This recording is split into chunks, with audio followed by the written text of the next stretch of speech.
ಇಲ್ಲಿ ನಾವು press meet ಕರೆದಿರ್ತಕ್ಕಂಥದ್ದು SC ST ಗಳಿಗೆ ಮಾತ್ರ ಅಲ್ಲ, ಇಲ್ಲಿ ಕರೆದಿರ್ತಕ್ಕಂಥದ್ದು ಕ್ರೈಸ್ ಅಡಿಯಲ್ಲಿ ಕೆಲಸ ಮಾಡತಕ್ಕಂತ ಎಲ್ಲಾ ವರ್ಗದ ಹೊರ ಸಂಪನ್ಮೂಲ ಶಿಕ್ಷಕರಿಗೆ ಇವತ್ತು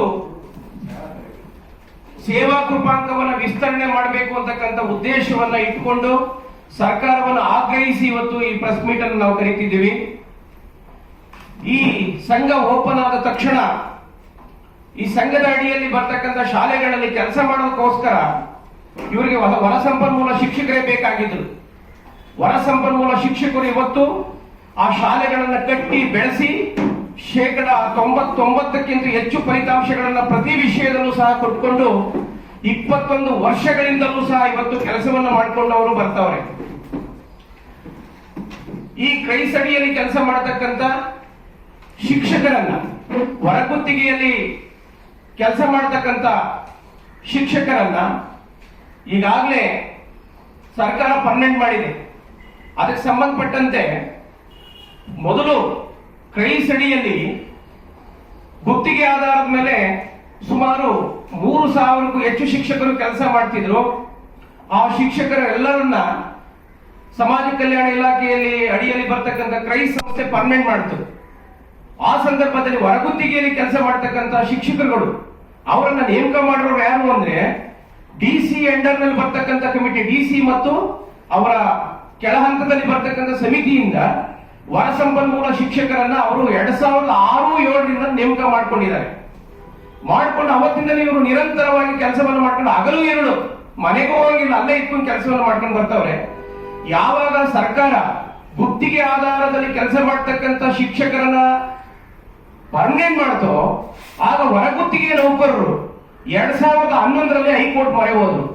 ನಮಗೂ ಸಹ ನೀವು ಕಾಯಂ ಮಾಡಿ ಅಂತ ಹೇಳಿ.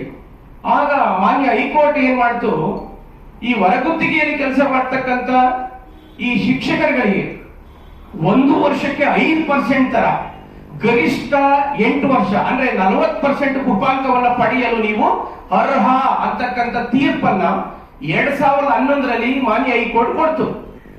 ಆ ಸಂದರ್ಭದಲ್ಲಿ ಈ ಶಿಕ್ಷಕರುಗಳಿಗೆ ಕ್ರೈಸ್ CET ಪರೀಕ್ಷೆಯನ್ನ KAE ವತಿಯಿಂದ ಆಯೋಜನೆಯನ್ನ ಮಾಡಿತು.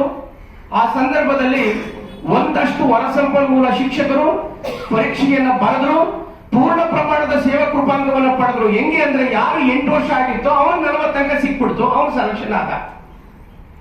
ಇಲ್ಲಿ ಇವತ್ತು ನಾವು ಪತ್ರಿಕಾಗೋಷ್ಠಿ ತಂದಿದ್ದೀವಲ್ಲ, ಈ ಎಲ್ಲ ಟೀಚರು 219 ಜನ ಇವತ್ತು ಟೀಚರ್ ಯಾರು ಪರ್ಮನೆಂಟ್ ಆಗಿ ಉಳ್ಕೊಂಡಿದ್ದಾರೆ ಎಲ್ಲಾ ವರ್ಗದವರು, ಅವರುಗಳಿಗೆ ಆ ಸಂದರ್ಭದಲ್ಲಿ ಕೆಲವರಿಗೆ 4 ವರ್ಷ ಆಗಿತ್ತು, ಕೆಲವರಿಗೆ 1 ವರ್ಷ ಆಗಿತ್ತು, ಕೆಲವರಿಗೆ 2 ವರ್ಷ ಆಗಿತ್ತು. ಹಾಗಾಗಿ ಅವರು ಏನು ಮಾನ್ಯ ಉಚ್ಚ ನ್ಯಾಯಾಲಯ ಆದೇಶ ಮಾಡಿತ್ತು, 40% ಸೇವಾ ಕೃಪಾಂಕವನ್ನು ಪಡೆಯಲಿಕ್ಕೆ ಅಷ್ಟನ್ನು ಪಡೆಯಕ್ಕೆ ಅವ್ರ ಕೈಲಾಗಲಿಲ್ಲ. ಆಗ ಇವರು CET ಪರೀಕ್ಷೆಯಲ್ಲಿ ಉತ್ತಮ ಅಂಕ ಗಳಿಸಿದ್ರು ಸಹ ಸೇವಾ ಕೃಪಾಂಕ 5%, 6% ಬಂದಾಗ ಇವರು ಸೆಲೆಕ್ಷನ್ ಆಗಲಿಲ್ಲ. ಮತ್ತೆ ಇವರು ನಮ್ಮನ್ನ ಪರ್ಮನೆಂಟ್ ಮಾಡಿ ಅಂತ ಹೇಳಿ ಸೇವಾ ಕೃಪಾಂಕವನ್ನ 2013ವರೆಗೆ ವಿಸ್ತರಣೆ ಮಾಡಬೇಕು ಅಂತ ಹೇಳಿ ಸರ್ಕಾರಕ್ಕೆ ಹಲವಾರು ಬಾರಿ ಮನವಿಯನ್ನ ಮಾಡಿದ್ರು ಸಹ ಸರ್ಕಾರ ಯಾವುದೇ ಕ್ರಮ ಕೈಗೊಂಡಿಲ್ಲ. ಇವತ್ತು ಅವ್ರಿಗಾಗಲೇ ಗರಿಷ್ಠ ವಯೋಮಿತಿ ಮೀರಿದೆ. 21 ವರ್ಷಗಳ ಕಾಲದಿಂದ ನಿರಂತರವಾಗಿ ಹಗಲು ഇരുಳು ಕೆಲಸ ಮಾಡ್ಕೊಂಡು ಬರ್ತಾವ್ರೆ. ನಾನು ಇಲ್ಲಿ ತಮಗೆ ಒಂದು ಸ್ಟಾಟಿಸ್ಟಿಕ್ಸ್ ಅನ್ನ ಕೊಡ್ತೀನಿ ಸರ್. 219 ಜನರಲ್ಲಿ 59 ಜನ SC ಇದ್ದಾರೆ, 15 ಜನ ST ಇದ್ದಾರೆ, 19 ಜನ ಕ್ಯಾಟಗರಿ 1 ಇದ್ದಾರೆ, 2A ಕ್ಯಾಟಗರಿಯವರು 28 ಜನ, 2B ಕ್ಯಾಟಗರಿಯವರು 9 ಜನ, 3A ಕ್ಯಾಟಗರಿಯವರು 43 ಜನ, 3B ನವರು 36 ಜನ, GM 10 ಜನ ಸೇರಿ ಇಲ್ಲಿ ಎಲ್ಲಾ ವರ್ಗದ 219 ಜನ ಶಿಕ್ಷಕರುಗಳು ಇವತ್ತು ಕೆಲಸವನ್ನ ಮಾಡ್ತವ್ರೆ. ಸರ್ಕಾರಕ್ಕೆ ಎಷ್ಟೇ ಮನವಿ ಮಾಡಿದ್ರು ಇವ್ರಿಗೆ ಕೊಡ್ತಕ್ಕಂಥ ಸಂಬಳ 12,000 ರೂಪಾಯಿ ಹೊರ ಏಜೆನ್ಸಿ ಔಟ್